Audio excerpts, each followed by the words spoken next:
Welcome to Nothing Better. No, welcome to Nothing Better to Do on Saturday, the XFL podcast, where we have fully stopped caring. Yeah, It's me and Sam and a different dog. a different dog. Yeah, a different dog. This one barks less, but is a lot smaller and cuddly and And more active. more active. And honestly more distracting than the barking dog was. Daisy. So we were stop too much. Okay. Anyway, the XFL. Week 3, XFL. Things happened, or they didn't. So this is when I stopped watching and recording games and stopped paying attention to the point where I was gonna really study what happened. Yeah, at this point, this is like probably the most interesting week of the entire XFL, and it was not enough to make me care more. It made me care less for some reason. Wait, give me your notes for a second. Alright. These are them. Okay, with these taken away from you, tell me who played in every game and who won every game. Go. Oh, fuck. Okay. St. Louis, New York, right? St. Louis beat Yes, New York. St. Louis beat New York. DC took on LA. And Daisy, stop looking your... Okay, never mind. DC lost to LA badly. That was a shocker from all hardcore XFL fans.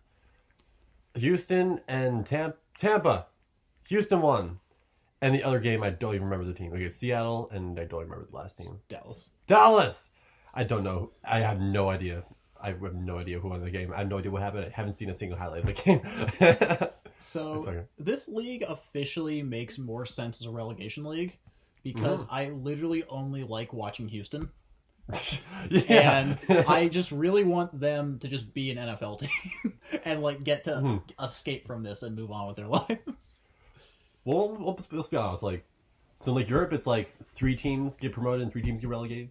This is the only team Just one. we can remotely see getting into the NFL. Bengals gone, replace them with the Houston. We're good. I would love that. But Bengals, okay, it came with a really weird term. This is an acronym. OIL. Organization in limbo. Or owner in limbo. An organization, a sports organization that has an owner that so does not care the team will never be good until that owner leaves. Bengals, for 30 years, have had the same owner who is the son of Paul Brown. He has never cared. If you remember, over 30 years ago, the Bengals were in the Super Bowl. Since then, not close. I think it all directly correlates to Mike Brown not giving a flying fuck about the Bengals. So why not just let the relegated organization stop caring and put Houston in? That is true. There really is no... because NFL teams never get sold. They're always owned by the same people forever. If the Ford family owns... say what you want about Jerry Jones, at least I know what his face looks like. At least I know he cares.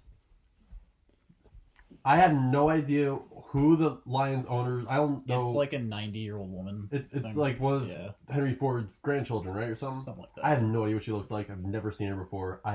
Do not know. I don't even know what the Bengals owner, Mike Brown, I don't know what he looks like at all. Who else? Not Lions. All Washington. Right. We made it a solid 90 seconds talking about the XFL before completely losing interest.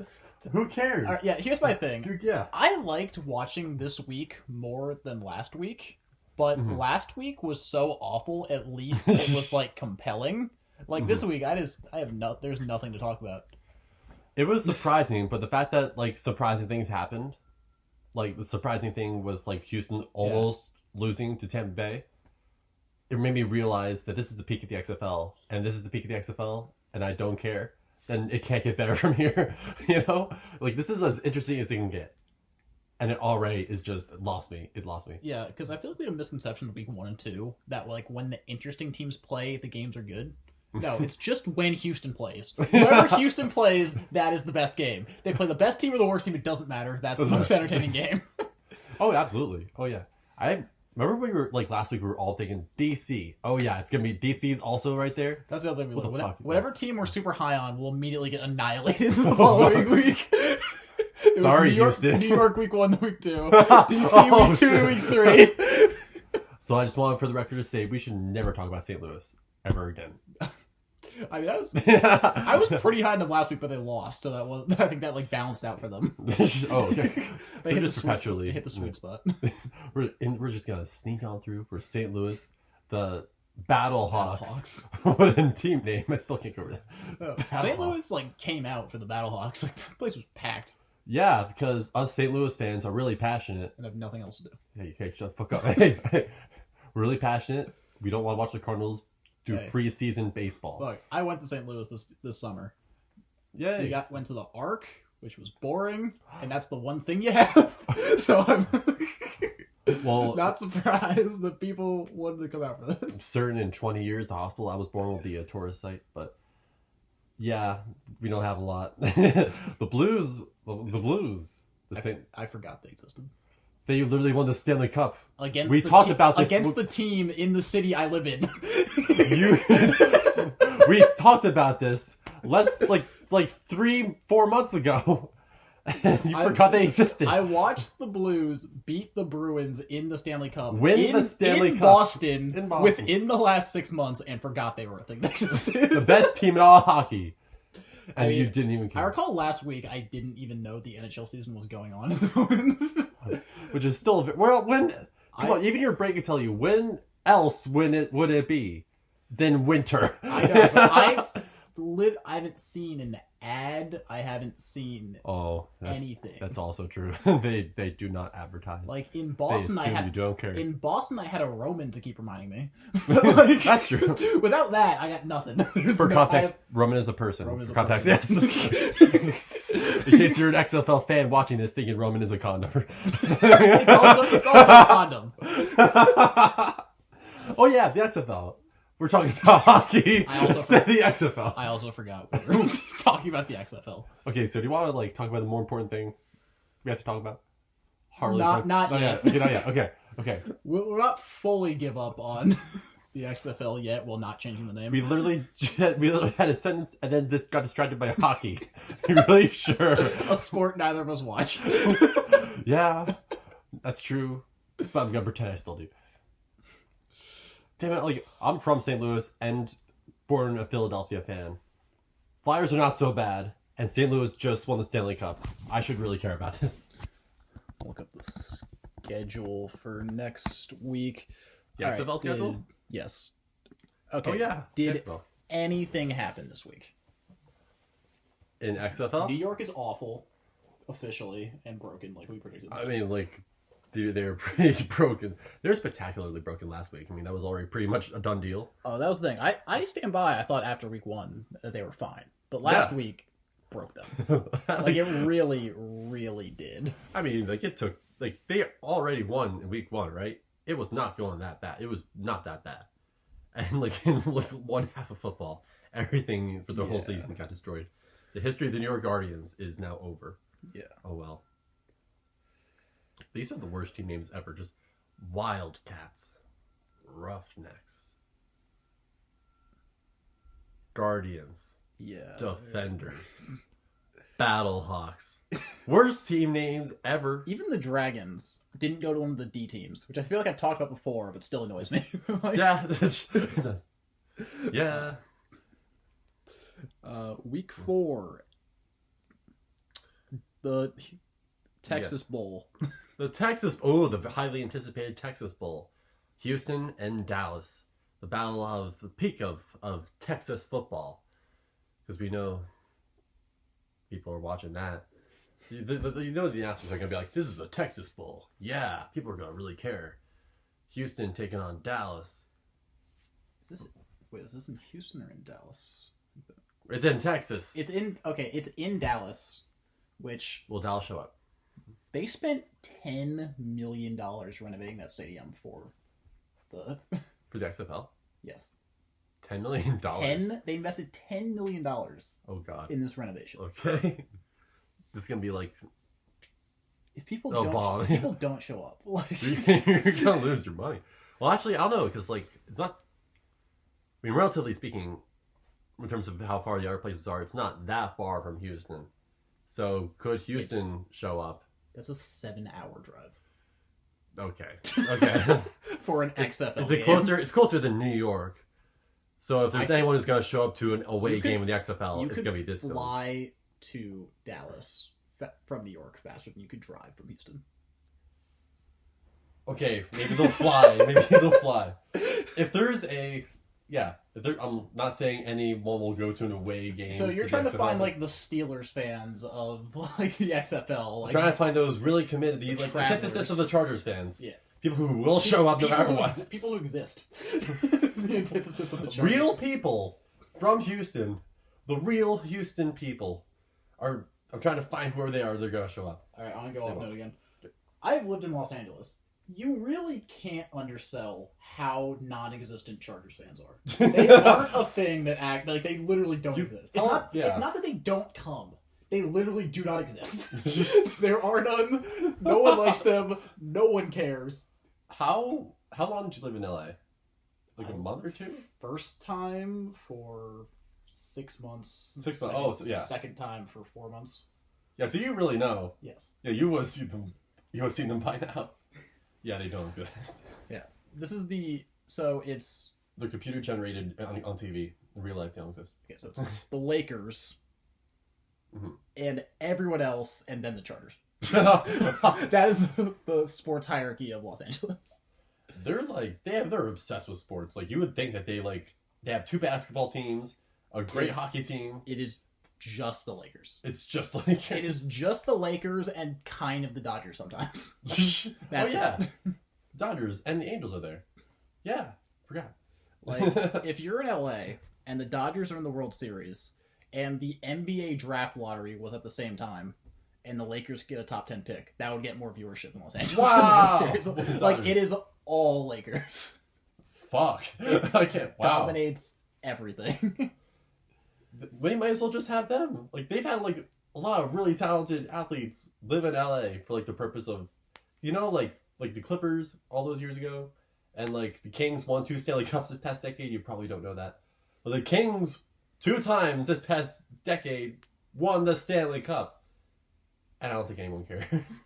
Like it's so weird. Like LA to an athlete is like going to New York. Like it's like peak. Like you can be like the face of like a brand or something. It's like attractive for you as a big market.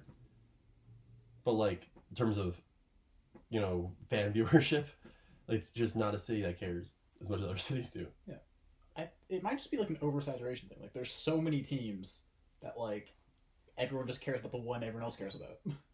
Oh yeah. It's like, who do I choose? The Lakers. The Lakers. And everyone just like, oh yeah, the Lakers. I'm going with the Lakers. And they forget that they have all these other teams that exist. Oh yeah, that brings me back to the XFL. Forgot about that.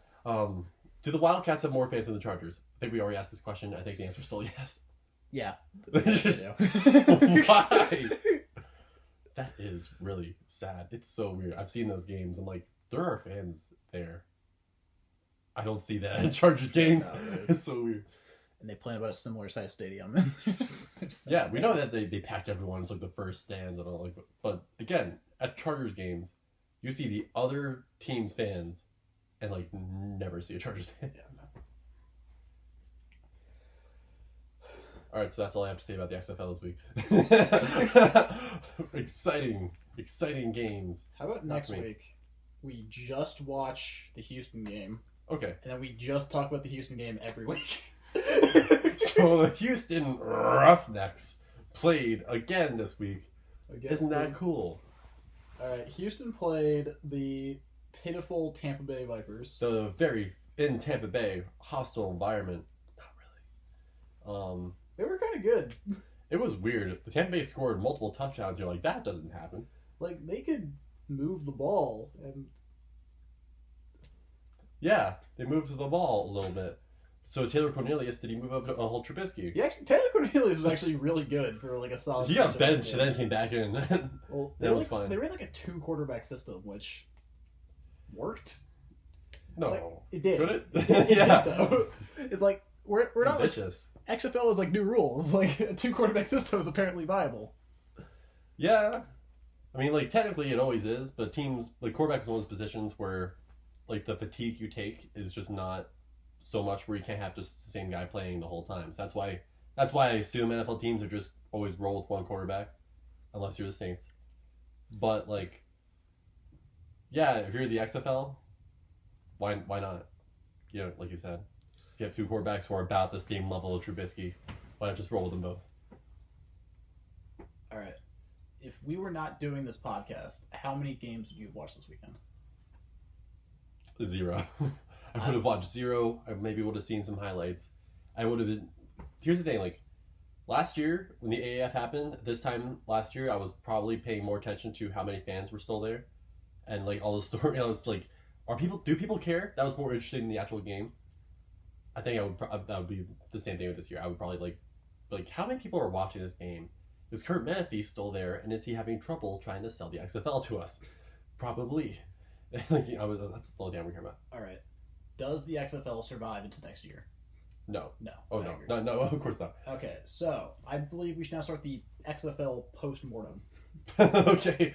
What is worth salvaging and moving into the future? Either the NFL or the next pseudo-professional league. Yes, okay. So I'm looking at everything. I'm talking players, coaches, names, announcers.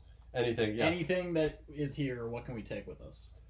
So, I think PJ Walker easily will be going into the NFL. Cardale Jones definitely will get like a practice squad level. Like someone will say, "Hey, play for us in the preseason at the very least." His career can move forward. Anyone else? No. Maybe Jordan Tomlin, but everyone else is done. No other quarterbacks have measured up high enough on the Trubisky Mendoza to have gotten any sort of NFL attention. I think that some of the rules that they have are definitely worth looking into adapting to the NFL. Yes. Some of those rules, although with the kickoff rule, like, didn't we see, like, maybe I'm wrong, did we see our first onside kick try, like, this last weekend? Did we, or did we not? There might have been one. I don't remember. Yeah, that's, like, one really concerned with kickoff rule is the onside kick can be a surprise with the current rules, but, like... But even when it is, it doesn't work, so it doesn't matter. Yeah. That's it, but other than that, these kickoff rules are fine. They're good. What else? I don't know how I feel about the punting rules, where like if it just goes into the end zones, like to the 35-yard line instead of the 25. Yeah, I don't like that. Not really fond of that either. Because the NFL doesn't have an offense problem where like your offenses can't move the ball. Yeah, it's the opposite. It's the opposite. What else can I say?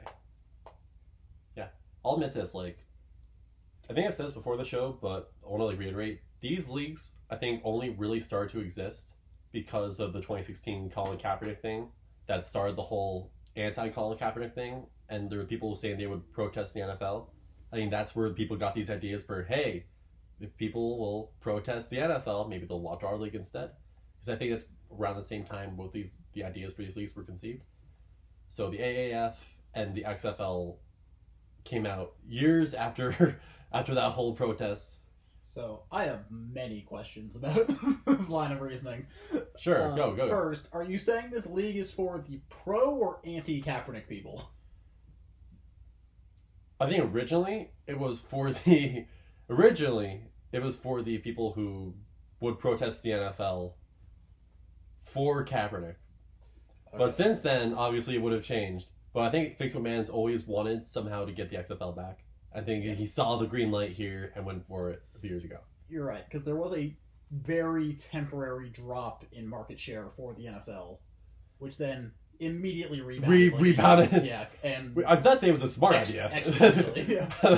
I'm not saying it was smart, but like, I do remember that was the first time I started seeing stories about these leagues starting up. But it's really hard to maintain a football league, especially when you're facing the NFL, the richest sports league in the whole world, and like just financially, you will just get destroyed. It's just not even a question. So we talked about this last week. Actually, I'll save that for a bit. Of the idea of this should have been like a competitor to college football, not to the NFL. Mm-hmm. But other things I would save. I like Greg McElroy as a commentator. He's not bad. Of all him and Greg Olson are the two guys who like seem to try, and at least does McElroy do college announcing? Yes, he does. Like okay. He seemed to actually watch the games and know what was happening, as opposed to most of the commentators who studied film. Yeah, yes. That's true. I'd watch this guy on film. Oh, wow, cool. He saw the film. Who are the Fox guys? Is it Kurt Menefee and Who? I don't know. That other guy. Other guy. Kurt Menefee and other dude. I remember other dude. I know who he is. I was blanking on his name. But like week 2, he was like talking about like Tampa Bay and like how good their defense is. Being like he's like laming all like the stats. I'm like, you did not watch that game, did you? Like you straight up just did not. That is just bullshit, dude. You read the stat sheet and are just going for it. Oh yeah, yeah. I mean, like, you could. I mean, honestly, I think you might just be one of the situations where you're just listening to your producers because it doesn't matter if you watch the game tape. They're gonna say, "Find a silver lining here." It's not that the offenses are bad; it's that their defense is great. You gotta talk about their defense. It could be one of those. Probably no. We did just like a annoying producer. It's just like it's a Disney thing. Let's breathing down your neck. No. It's the defenses. It's the defenses. Defenses are great. Yeah, that's it. Yeah. The XFL. The XFL not is worth talking. Yeah, I mean, like, I am full in. I love semi-pro football leagues. I had this whole document on my computer of the all-time team of the USFL, the UFL, the original XFL, which might get updated after this season. So excited to do that. The only person in the world. The AFL, the All-American Football Conference, from the late 1940s. I love semi-pro football. I love it. And even I am like, okay, dude, what the fuck is this shit? Like, we're watching CFL in this. This all feels like work. Like, it feels like work now. It really does. Like, I am I'm spending 9 hours a day to watch these games. I know. That I don't want to watch. Do this podcast. They think I don't have anything to talk about because there is nothing to talk about. I mean, like, it's the same things we've already talked about. We've done as much work as you can do. I mean, it's like an asymptote. We've already done so much work.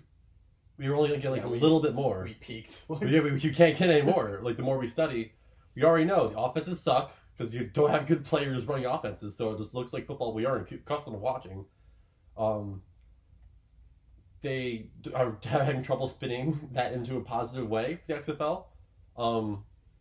Their broadcasting ideas are sometimes really terrible, sometimes interesting, but sometimes really terrible. Mostly terrible. Mostly terrible. And they keep talking about the over-under. I can't remember the last time I heard in sports people talk about it that much. I mean, it's becoming more prominent since sports betting became legal, but... A little more, but not like they're putting it on the screen for you. You know? That's like part of the experience with the XFL. The broadcast of these games feel like they were designed by someone who has never watched television before and doesn't even know what it is. It feels like someone who has watched only Vince McMahon produced things, nothing else, and like that's what it feels like. Just like one guy who has one vision of how television should work. Yeah, I've never seen anything like this. It's just dumb. Again, like this week, I straight up just watched the games with the sound off. Yeah, it was much better. I tried that. I'm not even exact. Like that's how I usually watch a lot of NFL games too. Because just like I don't need the commentators to explain to me what's happening. Like I know what's happening. Like I can make all the same observations they can. Yeah, like I'll admit it is hard to do in real time when I have, like because there are a lot of times where they're like, oh yeah, see, like they did this, and you don't always notice the little things that players do.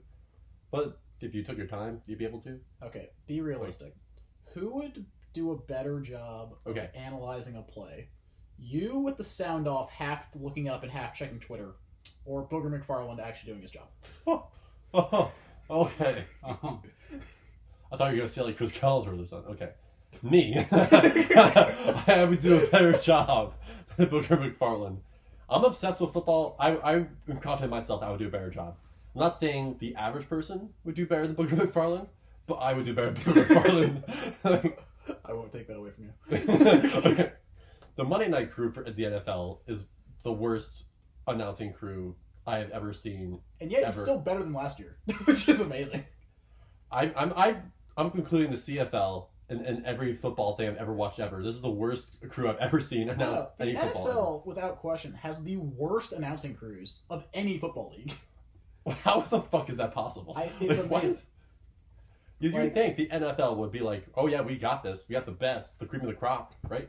But no. Yeah, it's like you watch like SNY like college football, and like they're better. Like Yeah. like they just everyone is better. Like again, like who? I don't know if you ever said this on this podcast before, but I've said it before. Jim Nance is the only guy I would keep. I love Jim Nance. He's great.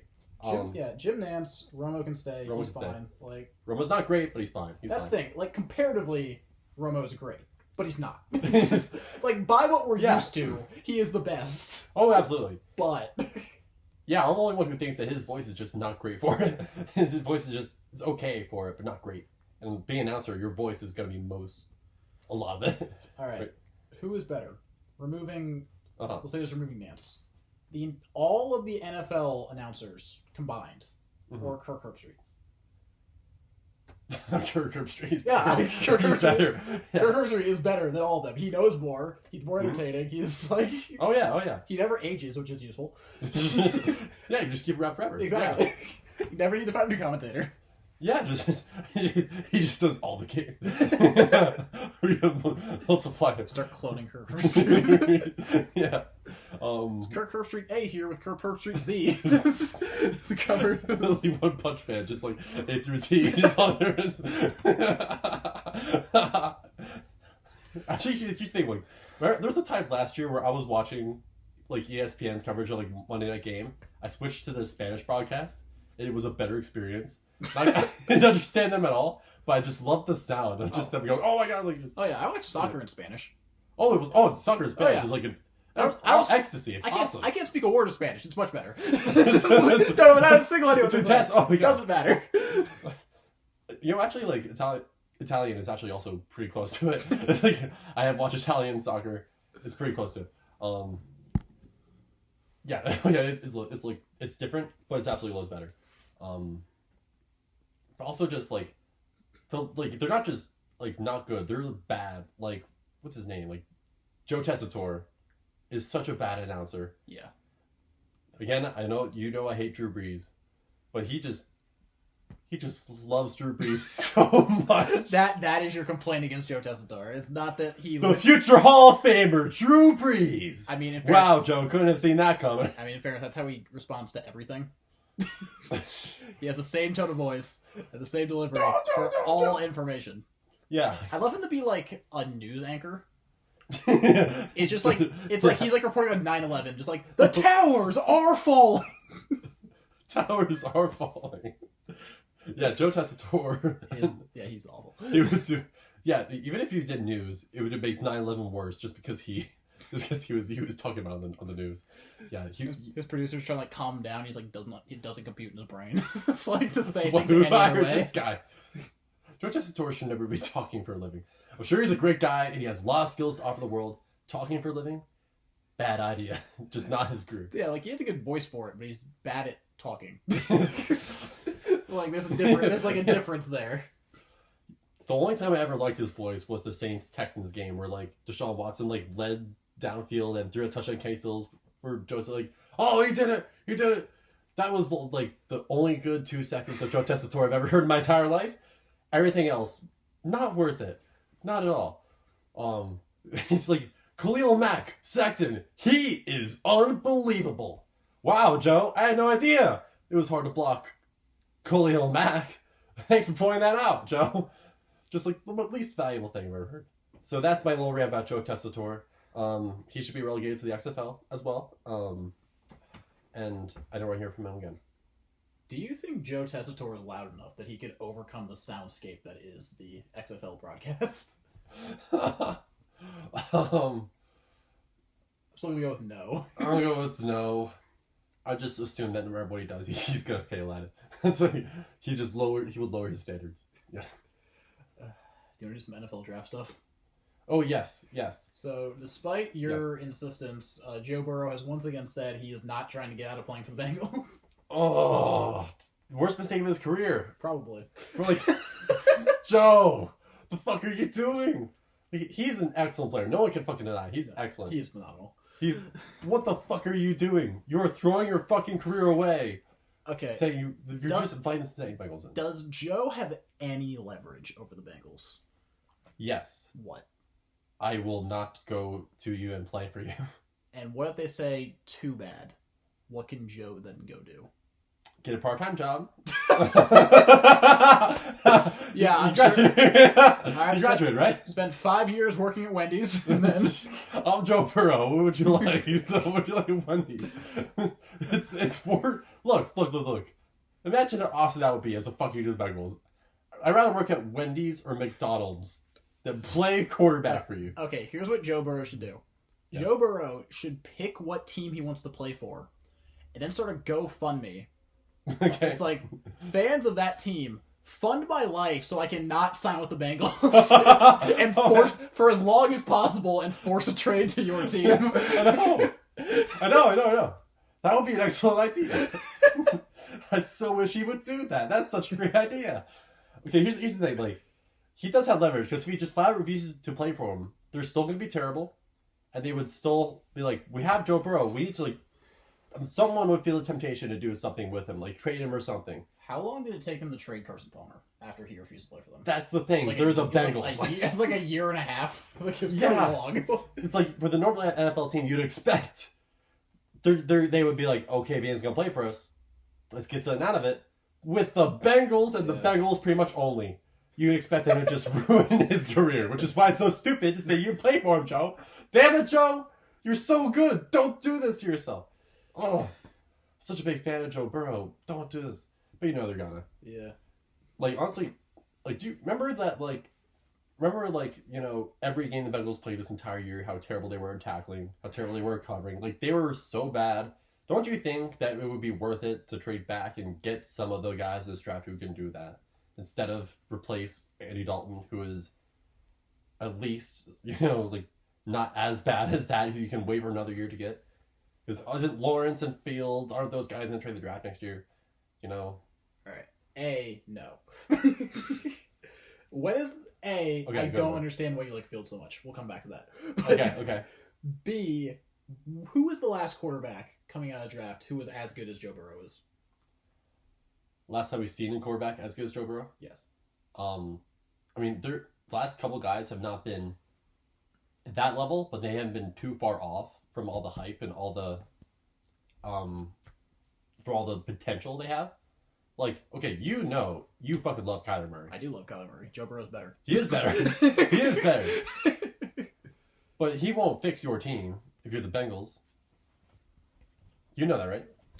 No, but you know what would help? Having Joe Burrow. Joe Burrow would help. Yeah. But what would fix your team? Okay.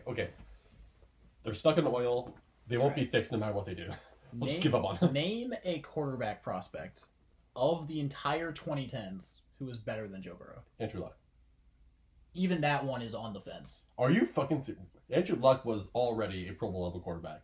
Yeah. Easily in college. Yeah. He was calling his own plays, making his audibles in fucking college. All right,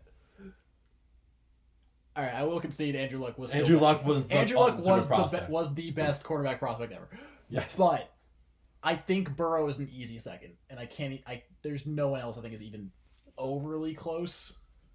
Yeah, I mean, I think RG3 is probably the closest after that. he's pretty close. I think this is kind of interesting how, like, I absolutely agree with you, and how, remember, like, every year all the hype, like 2018, and all 5 of those quarterbacks were, like, all thought of as #1 overall picks. Remember when I said that was total bullshit? And it was total bullshit. But everyone fucking believed it. Like, why? You know? The craziest part is teams believe it. Okay, Like, the media creates, like, quarterback, like, narratives, and teams, like, buy into it for some reason. Like, why are they not so smarter than because this? the teams that pick you at the top of the draft are stupid. That's fair. Yes. They're there for a reason. They're stupid. But also, okay, so, like, I actually think that it is, the more I think about it, the worse it actually is to have the first overall pick, because I think people genuinely care about, like, that historical pick, like, who was the first overall pick in this year.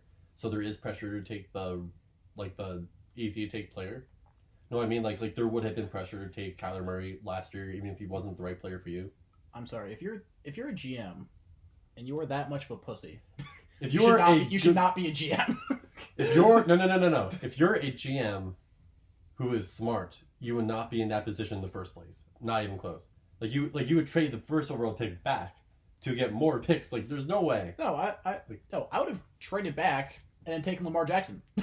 Yeah, you would have gotten rid of the first overall pick and not have it. If I couldn't have traded it, I still would have taken Lamar Jackson.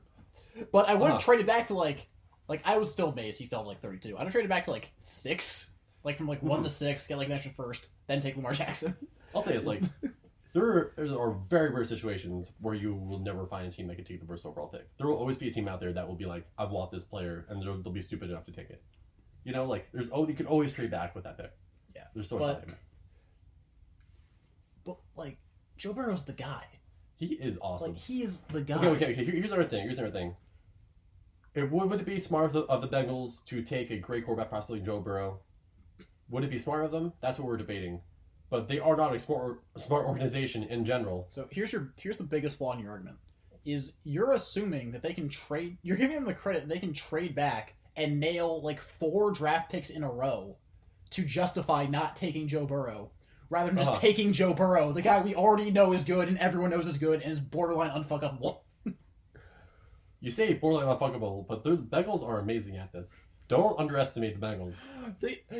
I think you've fully gone away from any kind of coherent argument other than you just really don't want Joe Burrow to be on the Bengals. I mean, I definitely don't, because like I give up on the Bengals so much where I just know he has no chance at the Bengals. I know he doesn't. Can you pull a Carson Palmer where he's like a wasted first 10 years of his career, then goes to a different team and like and immediately has success, almost wins an MVP? Yes. Yeah, like Joe, talk to Carson Palmer. I'm sure he'll love to have a conversation with you about how that is a terrible idea to say you play for the Bengals. But wait, where was I going? Oh yeah, my problem with this is that if it weren't Joe Burrow, they would take Tua. If it weren't Tua or Joe Burrow, if like say Baker Mayfield was the best quarterback in this draft class and it was just him, they would take Baker. They would take Baker, because they're a stupid team and they wouldn't. So it would be smart of them to take Joe Burrow, yes, but they're not doing it because it's smart. They're doing it because they're stupid and they're the Bengals and they're pressure to get the right pick, the famous pick. But it's still the right pick. It's like the problem. Like if it wasn't Joe Burrow, I would say trade back. But it's Joe Burrow, so don't trade back.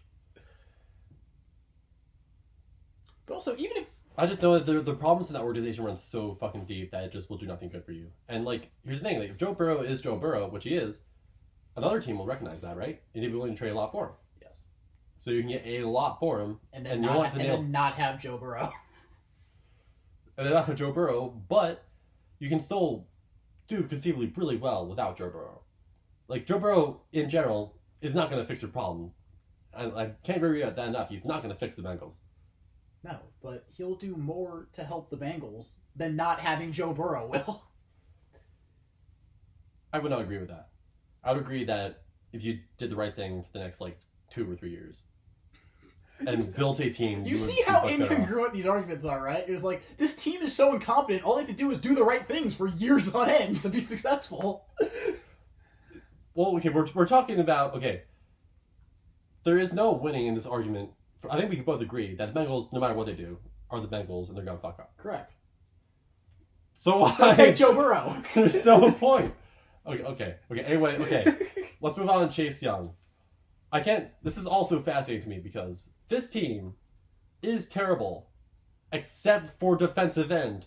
You can only put 2 defensive ends on the field at a time. They have 3. You can put as many as you want on the field. Really good defensive ends. Could you put 4 defensive ends on the field at a time? Giants did. I thought they only put 3 when they were. Was it Justin Tuck, OC, and like Justin Tuck, OC, Matthias, and Jason Pierre-Paul all at once. Matthias was a linebacker. No, he wasn't. Kevin Nuka was a linebacker. Absolutely defensive end. Okay. Anyway. They have so many positions of need. They're like the only team where it does not make sense for them to draft a defensive end. And he's still Chase Young. And I would still take him. Okay. All right. I asked you this in text. I'm going to ask you on the podcast. What are the chances that they become the next 49ers? I mean, not great, but... 0. I'm giving it a 0. Like, look. It's Dan Snyder. They 0. They have Ron Rivera now. They don't have... They had Jane Green before. Their team isn't that, devoid of talent. They could, do some things. And, look, if... I don't think it's any way justifiable not taking Chase Young. Like, then trade Chris Ioannidis. I don't care. Take Chase Young. Like, make whatever changes to the roster you need to make. Draft Chase Young. Like, this is not rocket science. Okay, first part, what you said, you could probably say the same thing about this team for the last 20 years. There's talent on the team, but it never works. And never will, as long as Dan Snyder's the owner. I mean, come on. Like, so remember, going into 2019, we thought they were talented. The crux of all your arguments are these teams shouldn't draft the best players because it doesn't matter what they do. Yeah. So, let's, fucking relegate them. Like, I know, it's like XFL, come on. You're essentially, need you. For the greater good, stop these teams from being able to draft good players. Yeah. Okay. They should draft good players, but it's not going to change them. They need to do more than that. Can we agree on that? They need to change ownership, change it all. I mean, they both hired new coaches. Good players will help the team, but it's not going to fix the team. I mean, right? I mean, they could make the playoffs again in 2 years with that defensive line, and if Dwayne Haskins is okay. In 2 years? If they ever trade Trent Williams and get any value for him. Remember when we said, this time last year that, hey, remember this team was really good before all the quarterbacks got injured? I don't know why everyone forgot this. Yeah. And then Trent Williams started holding out. So there'll always be something with them. Yeah. See, no matter how much talent they have, there will always be something with this team. They will always fail. This is why they need to change the owner. There's just no point. Okay, they're never changing the owner. You're going to have to drop that. They need to be relegated. They're never going to win. It's just a losing situation. XFL, this is your opening. This is your opening. They'll use you as a threat to try and force ownership change. There's no point. There's no point. They're always gonna suck. They're always gonna suck then. Which I'm not so mad about because I hate the team. But anyway, yeah. So first 2 picks, a lose-lose situation for every party. As is the first few picks of almost every draft ever. That's how a draft works. Yeah, except for 2016. All those teams, the top 5 picks, all of them made the playoffs. And one of those teams won the Super Bowl. The other team went to the Super Bowl.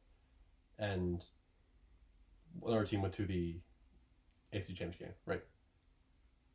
It was the Jaguars drafting Jalen Ramsey, Eagles drafting Carson Wentz, Rams drafting Jared Goff. That was the only draft where pretty much all those teams had immediate success. The top 2 picks were traded up for. Yeah. So that already defeats that argument. Okay. Almost, again, unless you're a team that is smart and you're trading up for those picks, then you're fucked. Lesson, don't be stupid and be a GM or an owner. Your team will suck. So Batman. Yeah. Yeah, so we started watching this amazing TV show, Harley Quinn. It's an adult cartoon. And it is one of the best things I've ever seen. And it's much more interesting than the XFL. In case you're wondering, I started watching this instead of the XFL. Did you watch any of it during the XFL? Yes. Yeah. I watched this instead of sleeping. It was just this filled the void. I needed some entertainment, and the XFL lowered my expectations. The XFL just hurt me. This brought me back, and just straight became my savior. The show was awesome. So I've been on a big Batman run in general. Oh, perfect timing. Okay. Yeah, you texted me about this show. Yeah. And so Birds of Prey came out 2 weeks ago now. Yeah. Did you see it? No. Neither did I. Of course not. And I was thinking about it, and it wasn't contempt, or it was just I didn't care. On any level, I didn't care. And I thought, if this was an actual Birds of Prey movie, I think I'd have been more interested and would have gone and seen it. Mm. And then this week, I had the opportunity to read the first chapter of the new Birds of Prey comic book, and didn't. So that might also not be true. Yeah, well, who asked for a Birds of Prey movie? Who knows what a Birds of Prey movie is? I don't know. Still, exactly. You just explained it to me. I still don't know and don't care. Yeah. Yeah, nothing you maybe care about. But then I saw this TV show. It's not Birds of Prey, right? I don't think it is. So they're both So Birds of Prey is not supposed to be a Harley Quinn thing, but they made it a Harley Quinn thing and just called it Birds of Prey, which already no one knew what that was in the first place. So it's just Gotta sell those Halloween costumes. All kinds of odd decisions. Yeah. But the animated Harley Quinn show is the first time I've ever thought this character could be a main character. I know. And have it work. I was like, holy shit, there you go. It's working. I like it. This is the best iteration of Harley Quinn ever. And she is like the fourth best character in the show. I know. That's a very accurate statement, yeah. Okay, like who else is awesome? Okay, I love pretty much every character. All the dialogue is pretty great for everyone. The entire crew is great. Clayface, fucking fantastic. Harley Quinn, Poison Ivy, Clayface, Shark, King Shark, and Dr. Psycho. Dr. Psycho. And then there's the old dude in the wheelchair. Yeah. What's his name? I forget. Oh, God, He's great too. I only need to know his name. Oh, it's a good thing about that I don't know his name. But he's still awesome. Like, that is just, those are the pipes. What do you mean those are the pipes? And then the tentacles come out of the ground. Like, what the fuck? It's a great show. So the show is both hilarious and very compelling in its character writing. Oh, yeah. Oh, yeah. It's like, it's sort of less, you know, like, I compare it to One Punch Man. One Punch Man is, like, appropriately over the top. This isn't as over the top, and it's in, like, the serious moments. You know what I mean? But, like, you do really care about the characters. You're like, fuck Joker. Harley Quinn's the best. How dare Lex Luthor want to take Poison Ivy over Harley Quinn? But they're both awesome. You know, like, you really care. Yeah, like, all the relationships work great. And, like, you see both why they all like each other, why they all need each other, and, like, how, like, the different... how each of them sees the world, like, affects and makes problems for everyone else. Just the dynamics are also really awesome. I love how, like, heroes... I love how they're not heroes at all. Oh, they're like, they fucking kill people all the time. But you still root for them anyway. But there are superheroes in the show, and you always are against them, like, at first glance. Like, oh, fuck Aquaman coming in to save the day. Fuck that guy. But then he fucking accidentally... There's a tank in Legion of Doom, and he accidentally breaks it. He's like, oh no, my brothers! He accidentally kills all the fish. That's fucking hilarious. It's awful, but it's so funny. It's awesome. Alright, I have a game. Okay, go. I'm going to name two characters, and you tell me who is the better character. Okay. And we keep doing that till we have the best character in the show. Okay, good. Okay. Round one. Aquaman versus Bane. Oh, okay. It's Bane. I love Bane. I like them both. He has the Tom Hardy Bane voice, which is fucking amazing. He's a cross between Tom Hardy and Zoidberg from Futurama. Yeah, he kind of is. Oh, I see the he's like Zoidberg, which is fantastic. I love Zoidberg. And everyone hates him. Oh, Bane, shut the fuck up. It's like, you guys let Bane in. He's always like, he's starting rumors against his like, oh, I didn't say that bad thing about you, Harley Quinn. Oh, she catches him in the eye. Oh, he's Bane's awesome. I was just looking for the juice box. Yeah. Oh, I was just looking for the juice box. Okay, next one. So Bane. Bane or Dr. Psycho? Bane or Dr. Psycho? That's tough. I think Bane. I think it's Dr. Psycho. You think Dr. Psycho? Dr. Psycho. There are times where he's like, he's funny, but it's like cringy funny, where it's like you cringe, but you really think it's funny. You don't want to admit, but you think it's funny. Him and his ex-wife. And then when Poison Ivy gets really big, he's like, what can I say? I have a thing for it. You know, it's like, what the fuck? But, yeah, exactly. It's cringy. It's weird. But, like, he is pretty funny when he's just like, all right, you down to earth. You want to keep with Bane? I'll keep with Bane. Bane versus King Shark. Oh. Oh, man. Okay. I think King Shark. Okay, I'll say King Shark. King Shark is awesome. King Shark is, like, much more relatable character, but just bad shit happens to him. Yeah, he's this very diminutive, like, giant shark man. He's just huge. I love that all the time. He's in public, and he's just like he can't avoid people saying, hey, it's a big shark. Okay.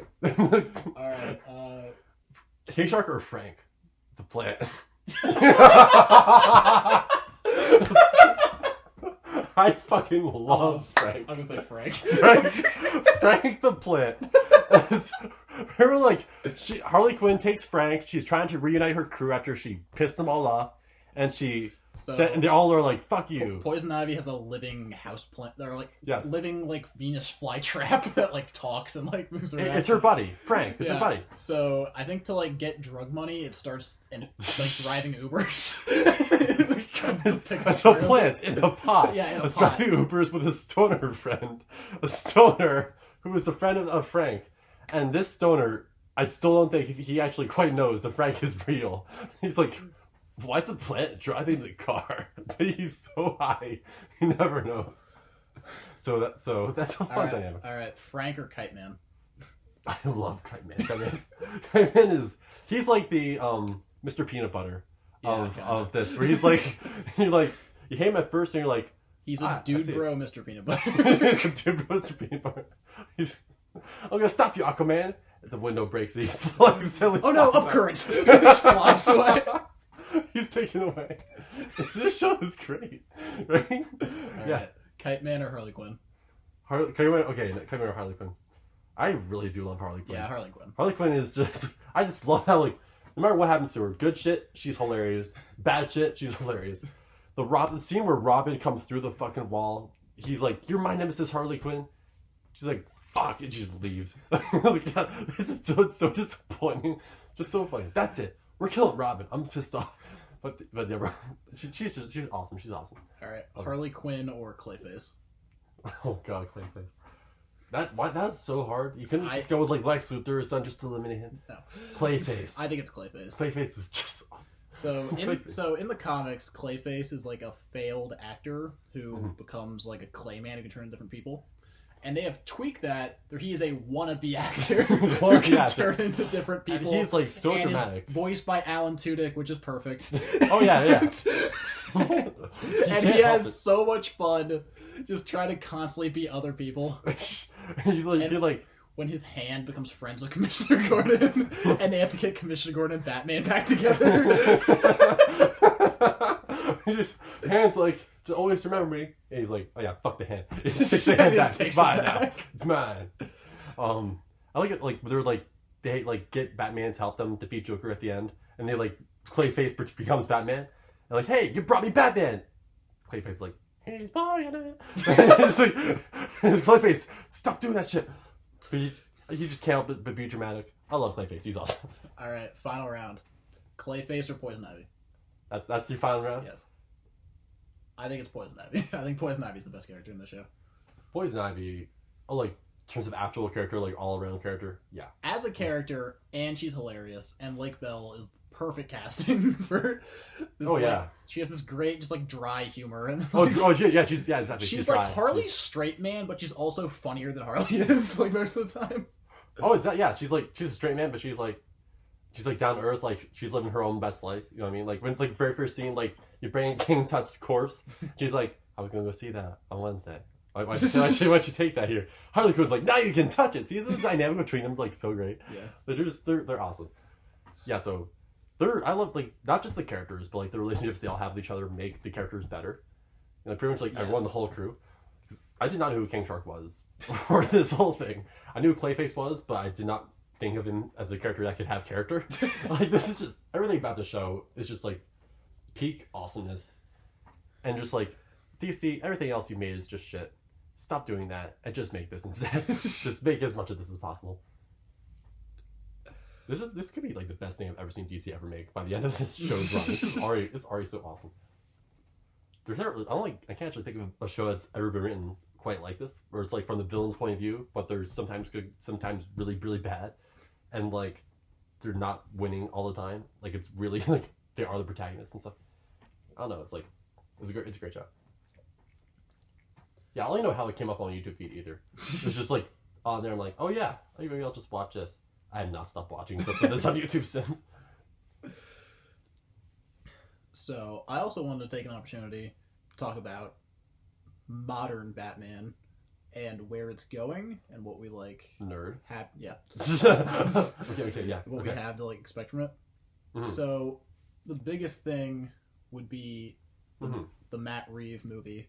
It's coming out next year. Yeah, there was some announcement that I clearly missed because all these videos with Batman are So they debuted the suit last week. That's what. Yeah. Yeah, that was the thing, and we don't know a lot about this movie.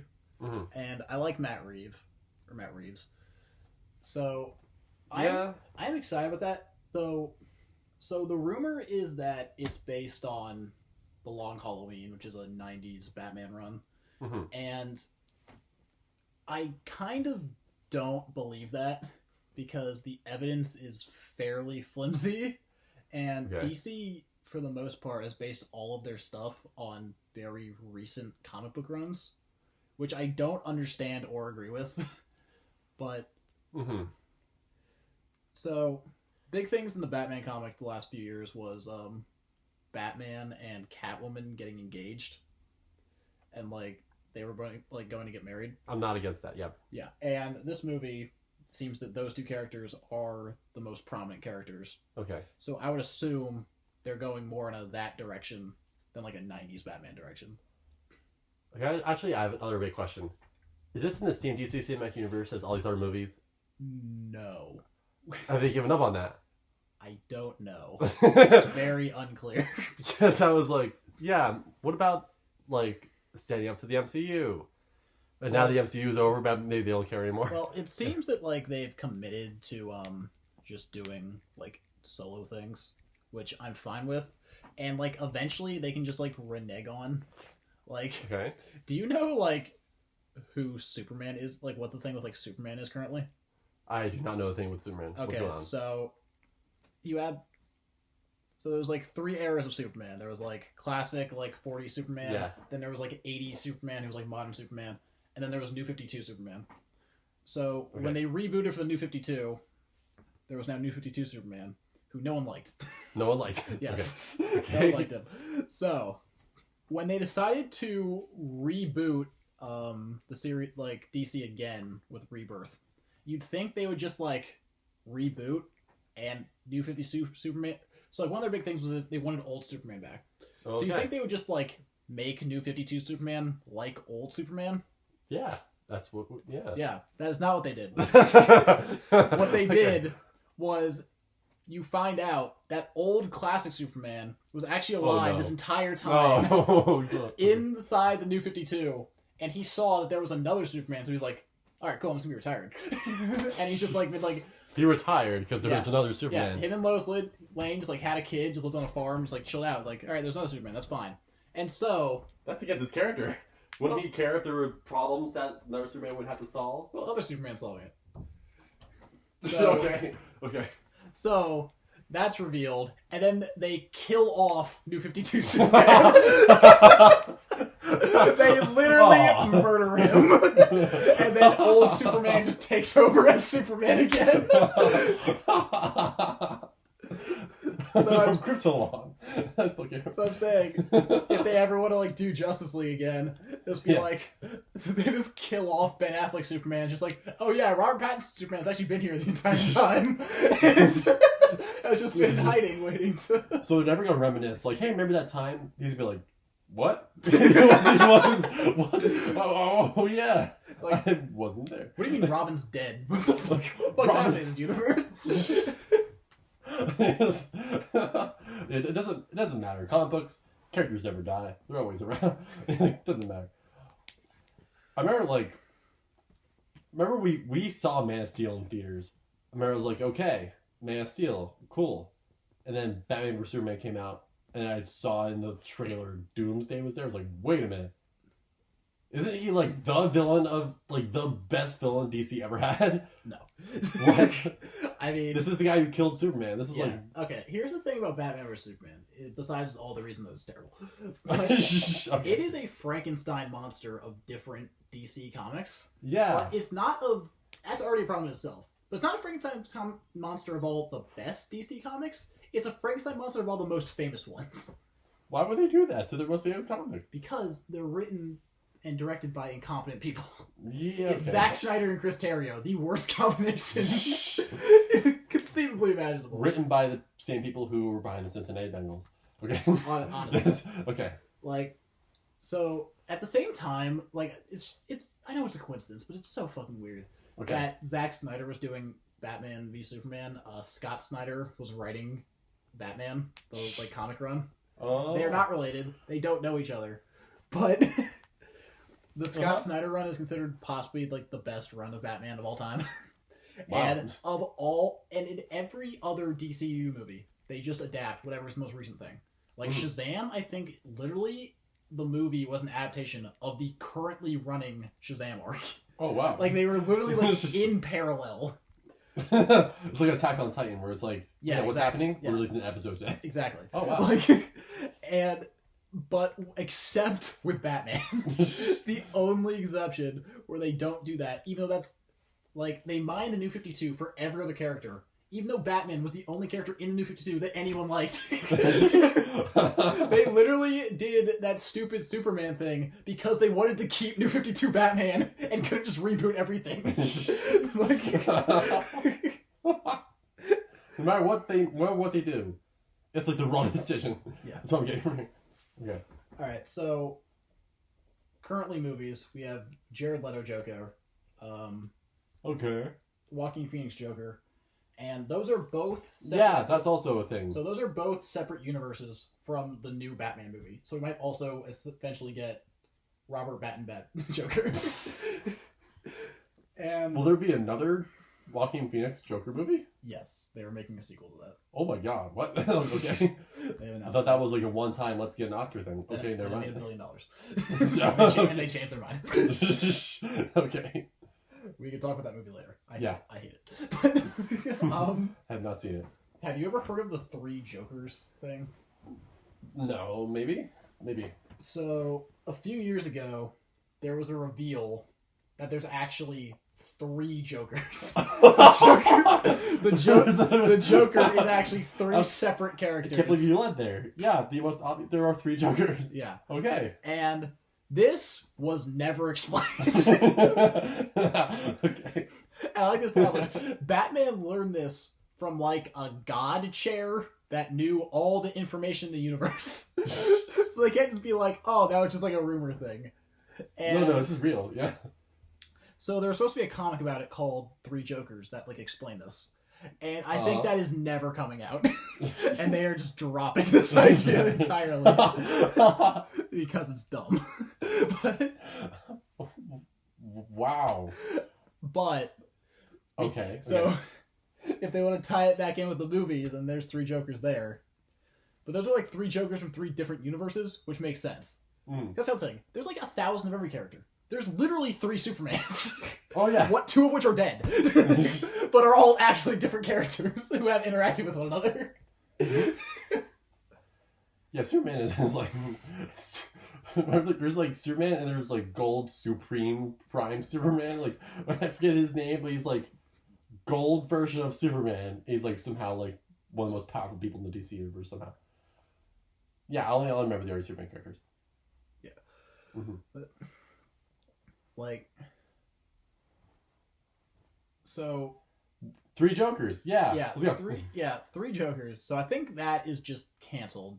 Okay. And so the idea was that like the 3 like they never explained if they're like different characters or they're like a split personality or how that works. But probably banking on you're gonna assume the split personality thing. There was like mobster Joker, like crime lord Joker, like the classic Joker, and there was like Terror Joker? Pennywise Joker. Whoa. Which so there was like revealed that like the Joker might have like existed for like hundreds of years. Just like like actual Pennywise canon Joker. Like Pennywise Joker. Oh wow. And then like he's an alien. Okay. He was called I don't think they explained what it was, but he's like called like the Pale Man, and he's been like terrorizing Gotham for like hundreds of years. And then when like Batman showed up, he's like, I have a soulmate, and like came like further into the forefront to like wow. Oh, okay. Which that's part of the Scott Snyder run. And I like that. But like alright, here's my problem with like DC Comics and like all comics.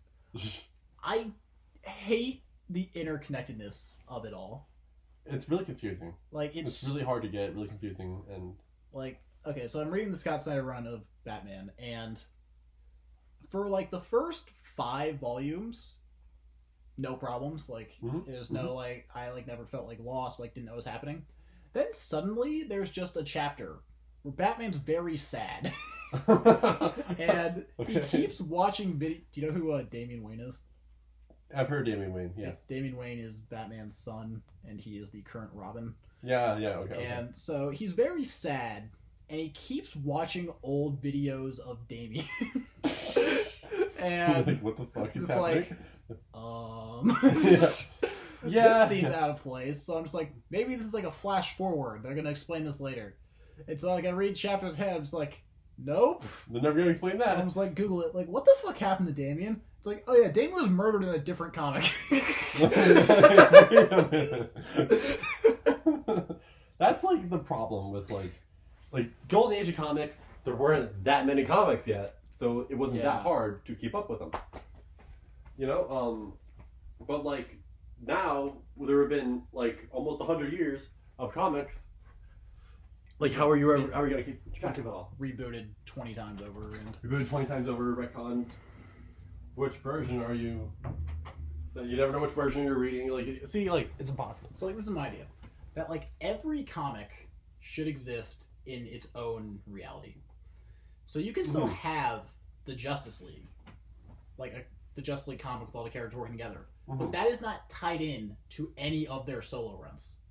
So every story is only within itself.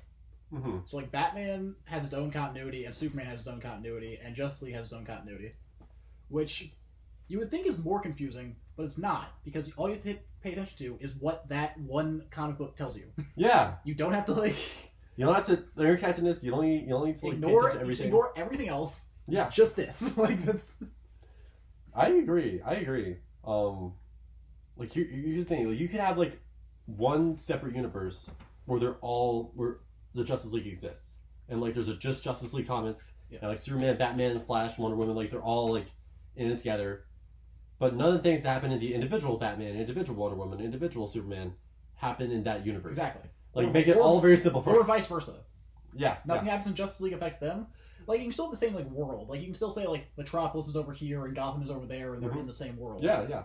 And if like the Batman writer wants to bring in Superman, sure, but he's not literally bringing in the same Superman from the Superman run. Oh yeah, exactly, yeah. Because again, if Damian Wayne dies in Batman's world, you're like, wait a fucking minute. How did I not know this happened here? Like you can it's just too hard. You're not gonna like pay attention to everything, right? Yeah, and like it gets more annoying because like this is definitely like a Batman problem of like Batman's so popular that all of his sidekicks have like solo runs, which means they're like just not in like the main story like barely at all. Yeah. And all their solo runs are crap. Yeah. So it's just like just keep Nightcrawler, keep Robin. It's like Nightcrawler. Yeah. That's his name, right? Nightwing. Fuck. Forgot. Who is Nightcrawler? From X-Men. Oh yeah. Wow. Yeah. It's just like yeah, like I tried to read Batgirl the other day, and it's so bad. Oh, fuck, really? Because it's just like the best writers are always going to be given to Batman because it's Batman. They need Batman to be successful. It probably makes sense. I mean, no one grows up saying, "I want to write, Robin's storyline." Who grows up saying that? You want to grow up and write Batman? It's like, yeah, right? I want these characters interacting with each other. I don't want like Batgirl's individual storyline. Or I would if it's good, but like I'd still rather just like. Well, I mean, like, I don't know. Like, here's the thing. Like, that seemed like a great idea. Marvel did that exact thing with all their individual people in those movies, and they stayed true to their characters. They were good, but I still got tired of them. But also, they were always meant to be separate characters. With this, you're taking people designed to be side characters, taking them out of that role, making them main characters, and then just like removing all their Black Widow characterization out of. Okay. Black Widow was her own thing. Was in the comics, but in the movies, she was just she started as a side character. Yeah. Yeah. Yeah, like, ever seen like George R. R. Martin talk about Game of Thrones, where he's like, people ask me about this one little character who I mentioned on one page ever. I'm like, dude, their purpose has been fulfilled. They're done. They're a side character. They're dead. They're gone forever. Well, why? Like, there's no backstory there, right? Like, have I ever told you about how Ichiro Oda writes One Piece? what? No. So he has like pages written about everyone. Every tiny anyone. He has like a backstory and like motivations and like like this is like most evident in like Whole Cake Island arc. So like the Big Mom Pirate Crew has like 170 members. He has a thing written for all of them. There are maybe like 14 of them that do anything. Wow. And he like every single one of them has a name and like a rank and like personality quirk, like everything. Like, personality quirk. They're characters. He uses 14 of them. What the fuck? Yeah. Does he ever go back to it and be like, "Oh yeah, this character"? Does he ever do that? Like there'll be like a person in like one panel one time, then a decade later, but they won't be important. Like, that happens a lot. Like, wow! Holy crap! Or like I think my favorite example is a Beppo, who is like a panda who knows kung fu. And that sounds awesome. By the time you get to the panda who knows kung fu, you just kind of roll with it. You're like, yeah, panda knows. Like, sure. Panda knows kung fu. Then, like 5 years later, you like find out, you land on like the island like where he's from and like what that race is and like what their culture is and like how all this works and like how there is an anthropomorphic panda that talks. It's all how like, did he come up with this shit? Like it's all like and like you like I don't know what like the mating rituals of that like. He has the mating rituals down. Well, it's just like how like the genetics work, because like okay like if so this is the same with minks and fishmen. So minks are like furries, and fishmen are like fish people. And so if like okay. So say like a swordfish fish man and like an octopus fish woman have a kid. It's not like a combination of either of those things. Like it'll either be like an octopus fish or a swordfish, or if one of their parents was like a starfish, they could be a starfish. Or from their grandparents. So it's like eye color. Except it's like you're oh my god. Oh my god. This fucking island is weird shit. Okay. But he's got it all down. Yeah, there's like a rule for everything is like like there is nothing that's just thrown in. Everything has a place and makes sense in some context and is connected to something else always. Wow. I bet he feels pretty. I bet that part of that does make him feel compelled to put some of these other characters in. You know, I imagine it's not going to be like one of those small little stories. Like he feels compelled if he's going to do this much work for it. Include some of those characters. Go back to the island at least once. Like, you know? I mean, they don't. Like, not really. But like, it's like he'll set up things like absurdly far in advance, like 10 to 15 years in advance. Jesus like, fucking Christ. Like you'll see like he has like sketchbooks and like you'll see characters that like aren't introduced for like 10 years, just like written out because like writing it weekly, you can't get that far in the story. So I think he's just like massively far ahead just at all times of like wow. So this guy probably knows the ending of One Piece. No, he does. Yeah. Like, could you imagine how many people in the world right now wish they were that guy? Yeah. He knows the ending. Everything leads up to the ending. Every world they're gonna visit. Yeah. He knows all the character like. Yeah, I'll even. So here's the thing. All my friends love anime, and they've all talked about One Piece, and some of them have even read the graphic novels. You've read it. I've read all of it. Charlie's read all of One Piece. I'm caught up. Wow. Wow. In case you've never seen in case you don't know how much One Piece there is, I'll look it up. It's so fucking much. Charlie spent an absurd amount of time reading One Piece in his life. There are 967 chapters currently. What the fuck? I would say your average chapter takes you like 11 minutes to read. So how long is it taking you? Okay. Let's do some math. Oh my god. Okay. Do the math again. Okay. I was surprised I know this already. But I have never seen One Piece, and I do this 177 hours. Oh my god! What are you doing to yourself? What have you done to yourself? I did that in like a year. That took you a year. So I mostly read it. Like I remember one like it was like after college. It was like senior year of college, like winter vacation. I think in 2 weeks I read like a third of it. Wow. Yeah. So what were you supposed to do during those 2 weeks besides reading One Piece? That's their question. Not much. Okay. Okay, it's like inescapable if you know anything about Japanese entertainment. One Piece is like something you're gonna hear about. Yeah. I still don't know anything about it except for there's the main character who stretches, and One Piece is like a treasure or something. Is it? Wow! He just shrugs his shoulders.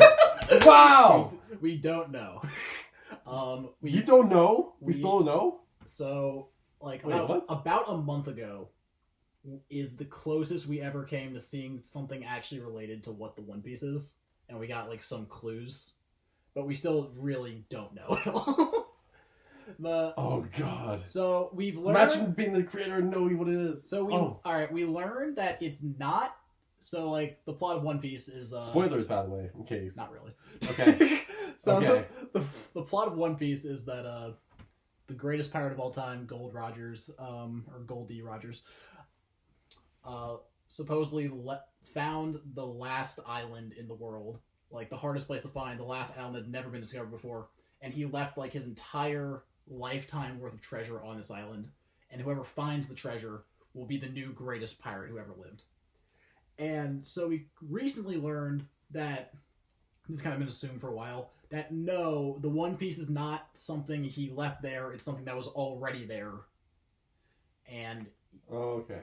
It is something related to something called the Void Century, which is a 1,000-year period where all of like history was not recorded and erased, presumably by the world government. Okay. And there's a lot. Okay.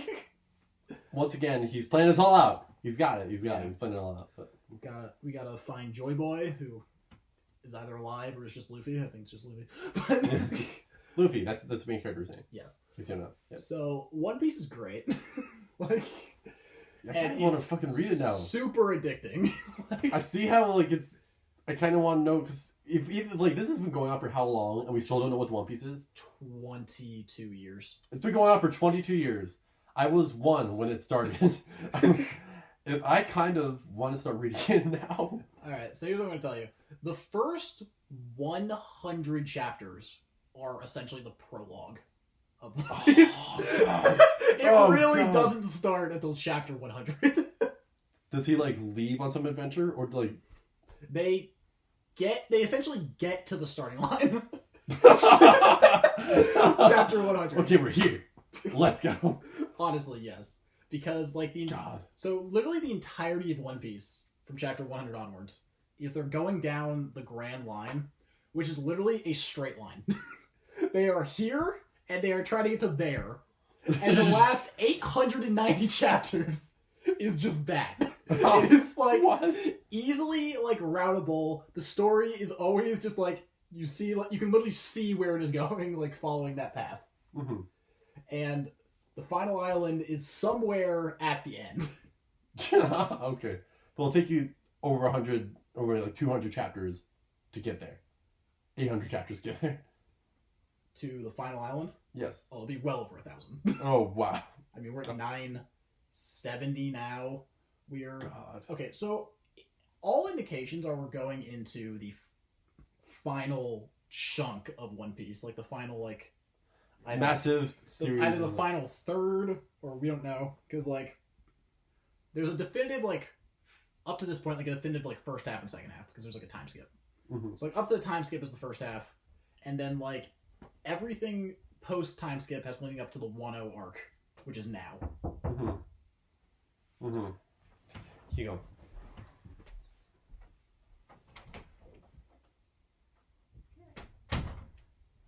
Alright. Okay, keep going. Alright. So, everything's led up to the 1-0 arc, which is it is literally, as this is recording, about to start its final battle. Uh-huh. After a 6-month flashback arc in the middle of it. Jesus. There's a lot of those moments. Oh, like here's a flashback that's 60 chapters long. Pretty much, yeah. Wow. Okay. I think it might have been the longest flashback ever. Besides for the, like, literal flashback arc, which is... Oh, okay. It was great. See, this is one of those things that sounds so interesting. I totally see it, but I know it's just so hard. But like, Yeah. it's so long, but it's so addictive because like you'll like read like an entire arc in like a day, and like towards the end you'll be like, all right, I really want to stop reading now. Then it'll end. Then like it'll immediately start the next arc, and you're like, I like read a bit longer. Then you're half that arc. And like, nights go to bed. Then it's been 11 hours. You're like, I guess I'm not sleeping now. Now it's morning. Yeah. Oh, wow, I kind of want to. We were planning on talking about Batman instead of the XFL in this, and we've not only not talked about Batman, we talked about One Piece. We talked about Batman for a while. A little bit. We Yeah, talked about Batman for much longer. We talked about the XFL. That's true. Yeah. Yeah. So, in case you're wondering, anime and Japanese graphic novels are now more interesting than the XFL. Correct. Yes. In fairness, they always were. Yes, they always have been. Yeah. All right, so during this next weekend, instead of watching the XFL, I think we're gonna read One Piece instead. All right, new plan. Yes. By our next podcast, you just have to read the entirety of One Piece, and then this can just be a weekly One Piece chapter review podcast. We place high expectations on our viewers here, because we expect them to be really invested in what we're doing. Yeah. I don't think it's physically possible for you to read that in a week. Physically possible. Let's see. It would take you 25.3 hours per day. So no, it is not. Fuck. Okay. Yeah, not quite. We expect the impossible out of our viewers. Yeah. Okay. Should next week's podcast be called Week 4 More One Piece? Week 4. Sure. Week 4 more One Piece. All right. How about this? You read as much One Piece as you can by next week, and we will talk about it. We'll talk about it. All right. But we will talk about the XFL too. Just like 2 sentences of it. Yes. We will start with the XFL. Yes. Put about 5 minutes into that. Okay. Change topics. And then, so next week just be an all One Piece cast? Yes, let's go. All right. We'll be much more focused than this week. Yes, trust me. We're always focused. We're always focused on all things XFL. All right. Dallas Bowl or Texas Bowl. Who wins? I don't care. Good answer. Don't care. Sorry, this podcast. Anything that Dallas loses in, whether it's like a sports competition or like a music competition or like a car competition with JD Power and Associates, it's good if they lose. No matter what it is, it's I want them to lose. So let's go Houston. Houston wins. I should move to Texas. Should move to Texas? Texas is great. Like, I've been conditioned my entire life to hate Texas, but every time I've been there, I've had a fantastic time, and all the people are nice, and the food's great, and the weather's great, and like it's fun. And I've had no bad times in Texas. That does sound compelling. I just worry that they might not like Jewish people as much. Texas is going to turn blue next election cycle. So in 1 year's time, I will go there. If Bernie Sanders wins Texas, yes, would you go to Texas? Yes, I will go to Texas. They elect a Jewish man. If they elect a Jewish man, I will not only go to Texas, I will opt to move there. Spend 6 months there. We move to Texas. And, life changes forever, and it's good. All right. So next week, the XFL One Piece podcast. New official name. New official name. I'm writing that down. Okay. Let's go. All right. See you next time. See you next time.